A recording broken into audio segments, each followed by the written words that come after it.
From the headquarters of Telesur English in Quito, Ecuador, I'm Carla Gonzalez, and this is From the South.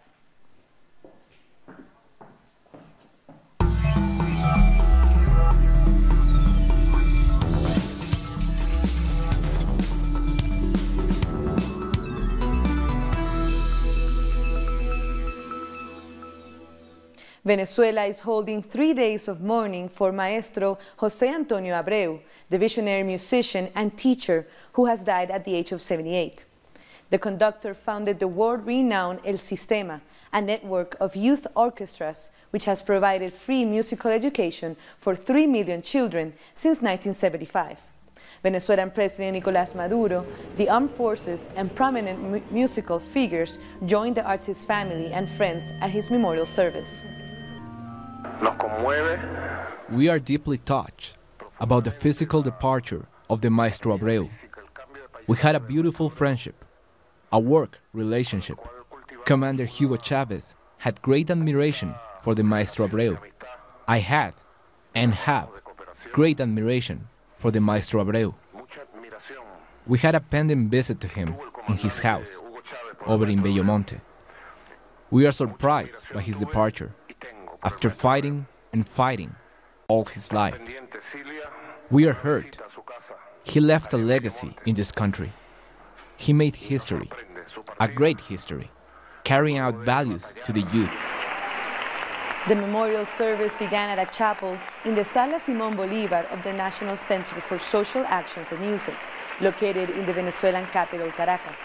The maestro's casket was placed on the hall's stage after being escorted by the Presidential Guard and musicians, along with relatives and close friends.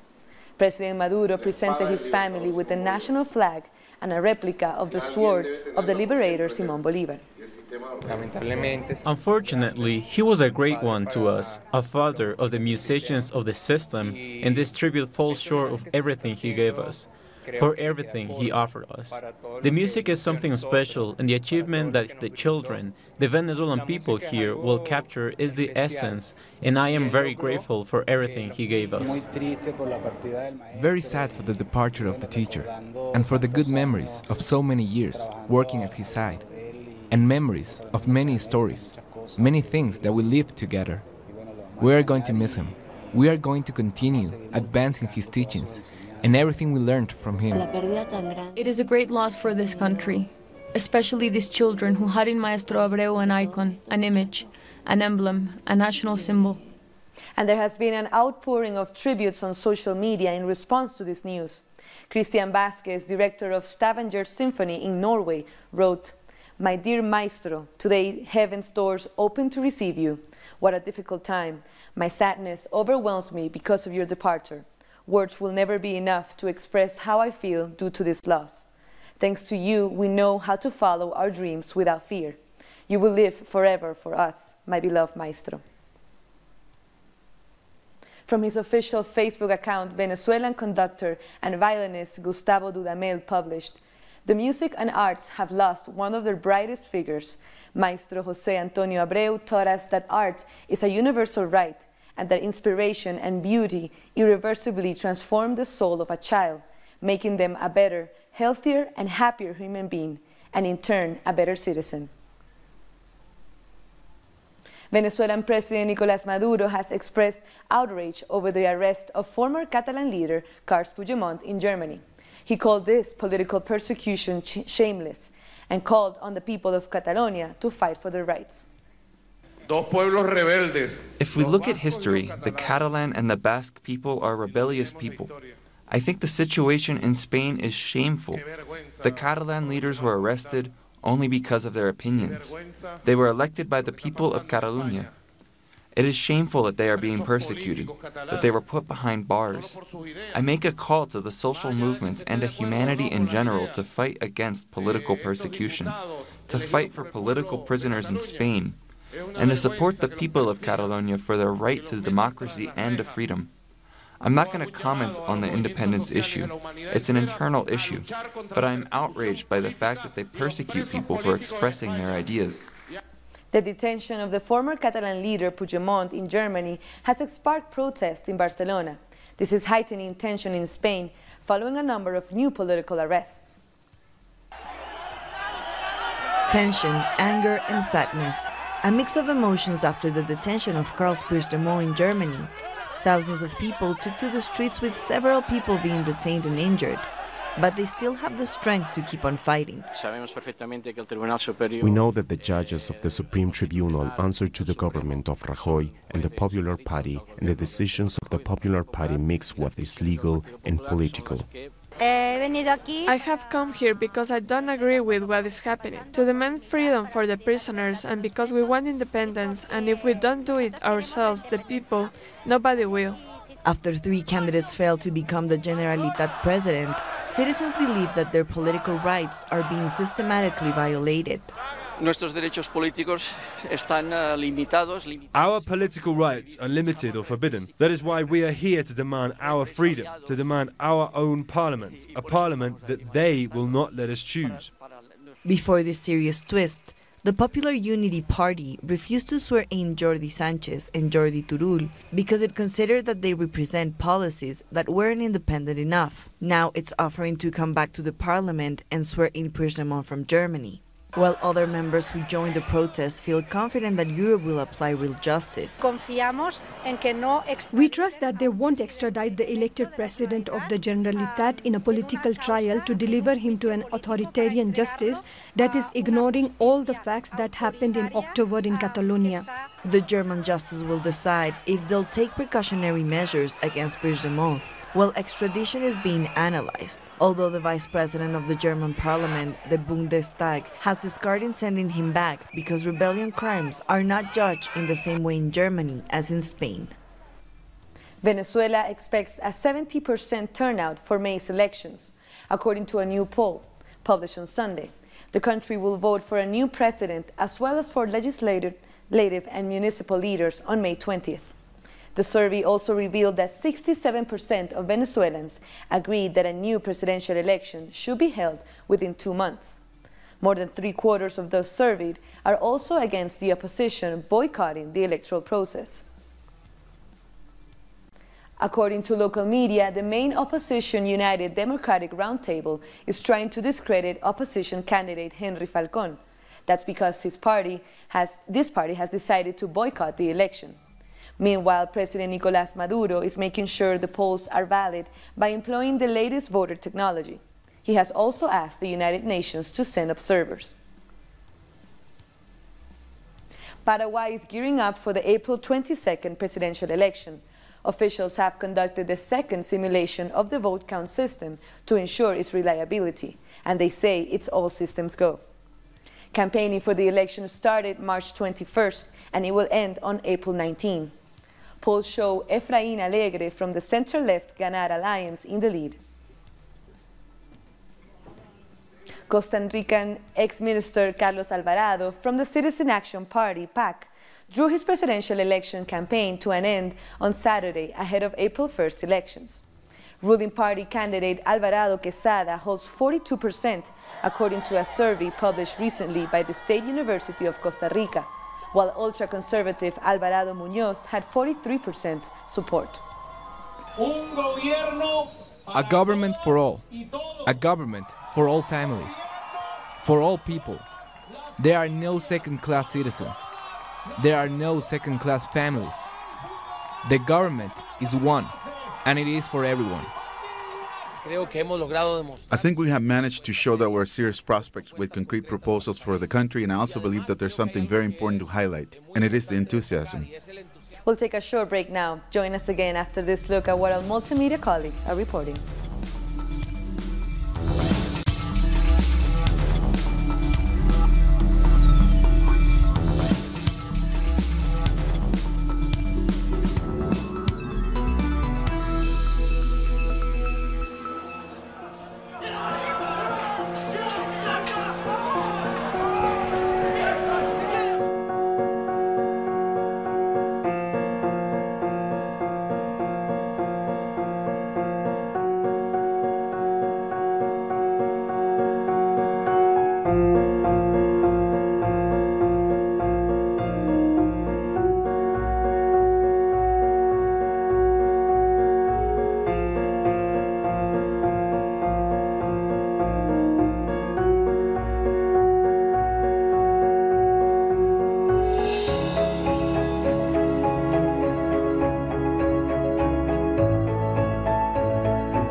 Welcome back.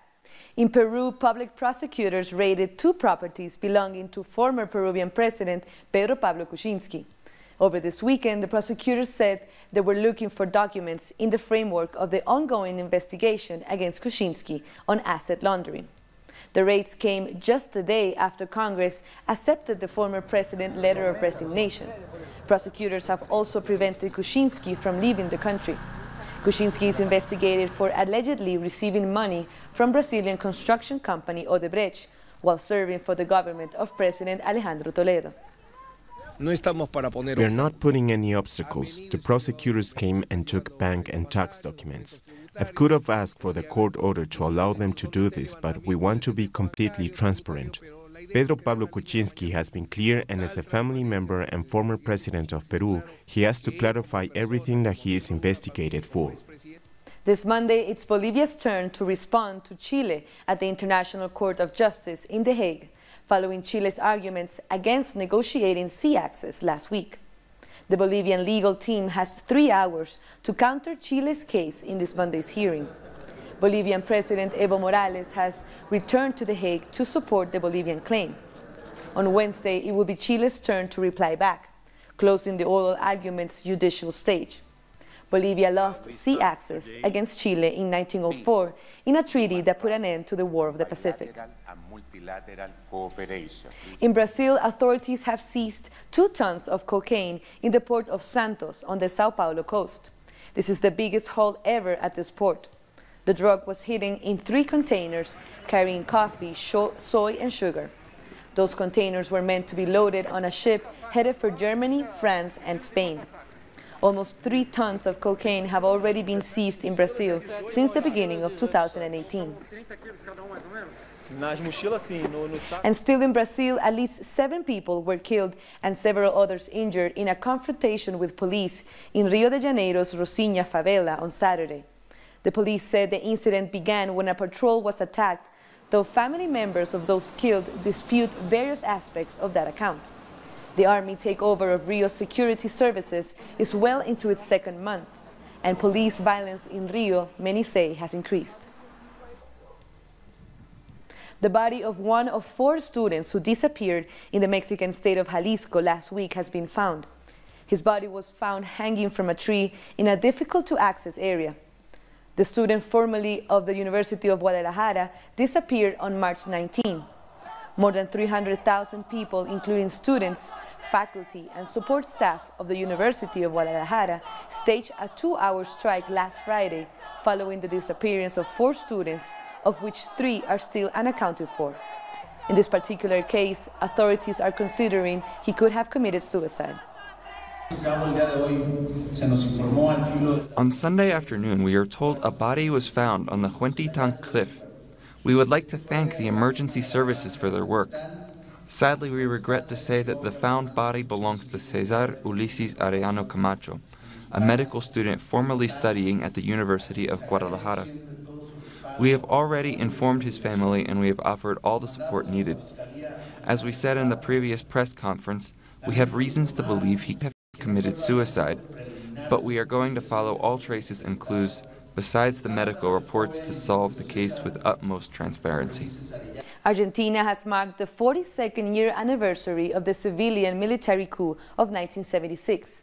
Human rights and social organizations march across the country to commemorate the day of remembrance of truth and justice.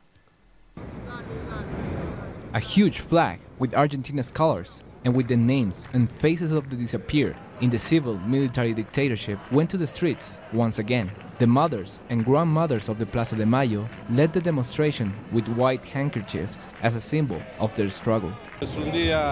Today is a day of protest. We reject the last military dictatorship, which was the most devastating that our country ever had, where the majority of the 30,000 disappeared were workers. One of the objectives of the dictatorship was the workers, and because of that, we have to remember them with pride and keep fighting to achieve the country they hoped for. A country with democracy and social justice. A country which we don't have today. Human rights organizations say, once again, there is no forgiveness nor forgetting. They repeat that they will not stop and that they reject the government's decision to try to assign house arrest to those guilty of committing genocide. They were convicted for crimes against humanity. What they are trying to do lately is to erase our memory. They are saying that there weren't 30,000, and that hurts us. We do care, and we will continue fighting because we already found 127 grandchildren. In the massive demonstration that arrived to the historic Plaza de Mayo, a document made by the organization was read. They repeated that they will continue to fight for the horrors of the past to never happen again. The people in the streets are demonstrating to show that we will not abandon this fight and that human rights validity will be in the hands of the working class, which is united in this march. This is not only so the military dictatorships will never be repeated, but also for the civil complicity to not be repeated. The complicity is getting stronger with this government.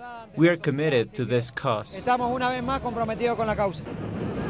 42 years have passed from the civil-military coup, and the Argentinian people still demand justice, and still remember the 30,000 disappeared, now and forever. Catholics in El Salvador have commemorated Archbishop Romero on his assassination's anniversary. Salvadoran Catholics marched to commemorate the 38th anniversary of the assassination of Archbishop Oscar Romero. They demand justice be done to his murderers. In Guatemala, a major project funded by the Inter-American Development Bank has failed to deliver aid to the communities of the municipality of Ixcan in the northwest department of Quiche. Meanwhile, families in the area continue using contaminated water. These families say you should wake up early so that you can get a place to wash your clothes in this small river near the community of San Jose La Veinte, Ixcan, Quiche. Where we live, there's no water right now. This month we don't have a single drop to wash, so that's why we come here. We have to come early because the water is so dirty. Ironically, the Institute of Municipal Promotion, INFOM, says that this and other 17 communities already enjoy clean drinking water. According to the official documents, the project is done and all the 18 communities have water. But these are all lies, because the project itself has not even been implemented. The project, financed by the Inter-American Development Bank, has a fund of over $6.5 million. However, only some traces can be found among the shrubs.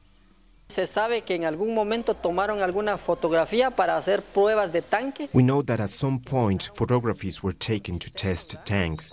True, to test tanks with water jets, but water never arrived to Ixcan.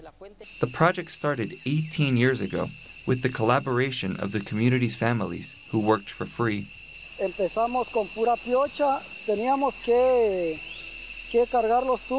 We used to go to Pura Piocha, and we had to carry the water tubes walking for 3 or 4 hours to arrive here. So we made a lot of effort. The community authorities of Ixcan reported the case to the Guatemalan Public Ministry on February 2016. So far, they have not received any answer. We'll take a short break now. Join us again after another look at what our multimedia colleagues report.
Welcome back. Egyptians are heading to the polls this Monday on a 3-day voting process to choose a new president. Current President Abdel Fattah al-Sisi is favored to win. Security forces were deployed across the country to protect polling booths, and armored vehicles were stationed at several points around Cairo. The Islamic State group has threatened to attack elections infrastructure. Around 60 million people are registered to vote until March 28th. Official results are expected on April 2nd. There is growing unease in Britain as the government's immediate condemnation of Russia for the apparent poisoning of a former Russian spy, Sergei Skripal, and his daughter 2 weeks ago. Telesur's correspondent in London asked 2 of the most respected former correspondents in Moscow about the lack of evidence and the similarities with the argument for the war in Iraq. Well, I think the British response has been what one could call a rush to judgment. I mean, they haven't produced any evidence publicly as to why they think it was the Russian government that was behind all this. And in fact, within 24 hours, they said it was the Russian government before the scientists could possibly have analysed this thing properly. So it fits into a general climate of Russophobia that's been created by the British government over the last few years, starting with the events in Ukraine in 2014 when the government was toppled in a coup which was supported by the British government, then the question of Crimea, and since then it's been a whole campaign against Russia and against President Putin in particular. This is what happened with Tony Blair and the allegation that Iraq had chemical weapons, which was the whole pretext for the war and which turned out actually to have been false. The second consideration, which was really equal with that, was that when the chemical weapons charges were made against Iraq, there was almost no opposition in Parliament, in the House of Commons. There was sort of a frenzy had been whipped up against Iraq and Saddam Hussein, and there was almost complete unity between the Labour government at that time of Tony Blair and the Conservative opposition. A blaze at a shopping complex in Russia has killed more than 60 people. Here's more on that story and other headlines from around the world. More than 60 people have been killed and over a dozen are still missing after a fire broke at a shopping center on Sunday in the Siberian city of Kemerovo in Russia. Many of the victims were children. The fire started on the floor where the children's play area and cinema complex were located in the Winter Cherry Mall. Russian emergency services have extinguished the fire but are still investigating what caused the blaze. The work of rescuers has been made all the more difficult as the roof of the mall has collapsed. I saw people jumping out. They were jumping out of that side of the building. One man jumped out and was killed instantly. Another boy jumped out and broke his spinal cord. Saudi Arabian forces have shot down 7 missiles allegedly launched from Yemen. The debris of the intercepted missiles fell in residential areas of Saudi capital Riyadh, among other areas. Raining debris killed 1 person in Riyadh and caused damage to many buildings. Saudi authorities have said the missiles were launched by Houthi rebels. In a statement, Houthi rebels said the target was the Royal Yamama Palace at the edge of the capital. Saudi Arabia has been spearheading a highly controversial bombing campaign in Yemen since 2015. Riyadh is accused of committing war crimes owing to its seemingly deliberate targeting of Yemeni civilians. A suicide bomber has struck a security checkpoint in the Somalian capital Mogadishu on Sunday, leaving at least 4 dead and scores more wounded. The blast reportedly occurred meters away from the parliament after the driver of the explosive-strapped vehicle was stopped by security. The blast comes just days after another car bomb killed 14 people in Mogadishu. China's Hainan Airlines has started direct flights from Beijing to Mexico City, making it the first non-stop connection between the 2 capital cities.